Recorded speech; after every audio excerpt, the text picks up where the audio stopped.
Hey, what's up guys? This is Let here from NO2 Gaming, bringing you another Guild Wars 2 beta weekend video. This is Ultimus and I, very first PvP instance in the beta. It's a pretty simple laid out beta. There's 3 battle objectives, and depending on how many battle objectives you hold will determine the amount of points you get per game tick. Whatever tick is, maybe 1 to 2 seconds, not really sure at this point. You'll also notice that I just got a golden 15 across the screen. The golden 15 is actually the level of contribution I bring to the scenario and how much glory I will receive at the end of the scenario. As you see right away, destructible objects. Those guys just came barreling through there trying to kill us. It's pretty cool. I think that adds a whole rich and dynamic factor to the game, in sense of not just the game, but more importantly PvP, because that's why we're here. The fact that you can destroy objects can bring up new field range and views of advantage. And it also kind of brings that like, whoa, oh my god, gotta get out of here sort of factor to it, which I love. So Alt and I, we head into the very first, the primary conflict zone, which is the middle battle objective. You know, the team, which each team typically goes for to sway the tide of battle. And we're just in here just duking it out. And as you can see right away, I'm just kind of swinging for the fields here, just trying to just kill everything, mash as many buttons as I can. And that's more towards the fact that I really don't know what to expect for this type of PvP.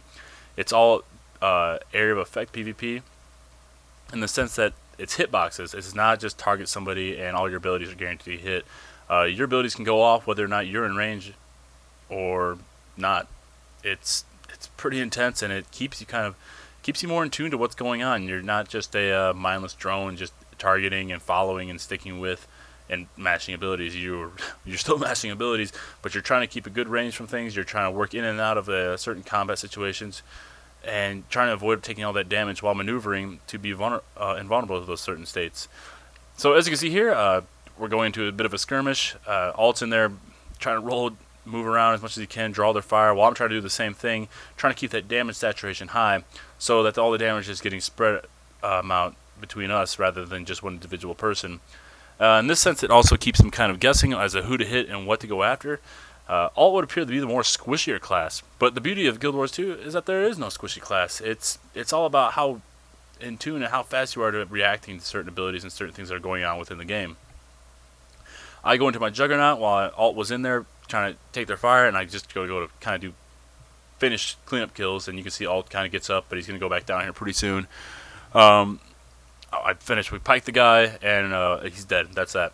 I go over to Alt, res him up, and we're starting to look for more people to kill.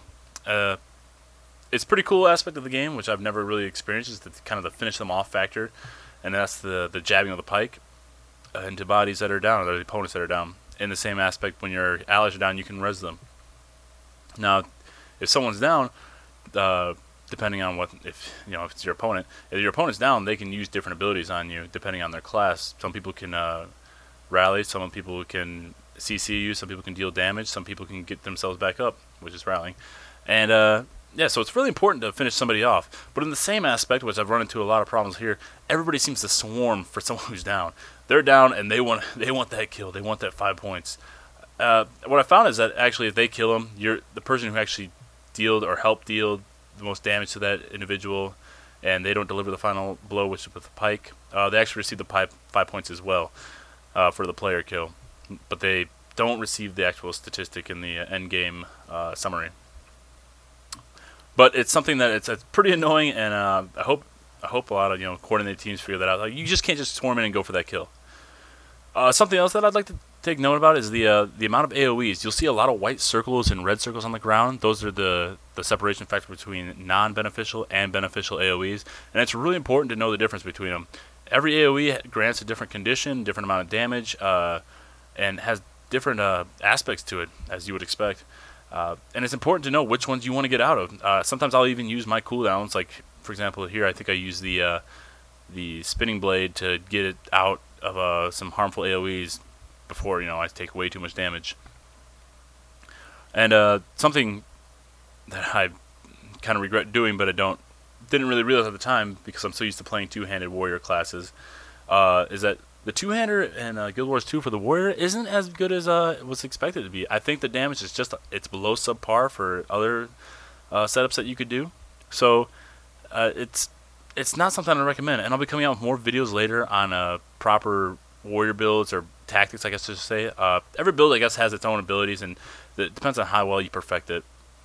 So here we are back at the beginning of the scenario. We're just trying to finish some guys off while we capture or recapture our lost battle objective. It's pretty intense. If you notice that these guys is probably maybe their first PvP instance as well. I'm not sure, but I know that it's ours. And Alt and I are doing our best to coordinate together and kind of stay within like the same kind of vicinity. The thing is, it's a highly team-oriented game. It isn't just one individual can get stacked up with the best armor, weapon, and items and go in there and just wreck town. It's purely based a lot on the team aspect, and that's something that you rarely find in a lot of MMOs these days. Typically, people just go for the best gear and the best weapons and best abilities, highest levels, and they're the best off in the instance. They have the highest rate of winning. Well, in this sense, it's the people who are the most coordinated. 5 individuals could come in with the best armor and best gear, and maybe be as independently good, but the odds are that the more coordinated team is going to always win. That's just how it works in this, and it's a great factor because it's no longer just catering to the simple casual player who's pugging all the time. Which it's a good and a bad thing. I realize that people are trying to hit different audiences and different demographics,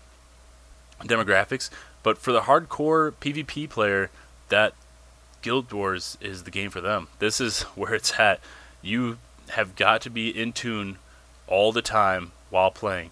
Otherwise, you're going to be left out to dry. So the scenario is starting to come to a close. We're just trying to get in those last few kills and finish off the score. You can see that you don't get a lot of points for killing. You get more points for actually doing the events in the scenario, whether it would be capturing certain objectives, defending objectives, neutralizing objectives, or even actually there's some scenarios with a little bit of PvE in them. And I know you feel a little dirty doing that, a little PvE in your PvP, but it benefits the entire group. It works sort of like a MOBA. If you've ever played League of Legends, you can attack and kill certain larger boss mobs in the instance, which grants your entire team certain benefits like buffs and extra power, and you actually adds points to your overall team score. So as you guys can see, that's the end of the scenario. Alt and I took number 1 and 2 for the blue team, and number 1 and 2 overall. We were pretty excited about it, and we were celebrating an event, and I mean, it's our first instance, and there's probably some of those guys' first instances too, but no reason not to be excited, you know? So, I hope you guys liked the video.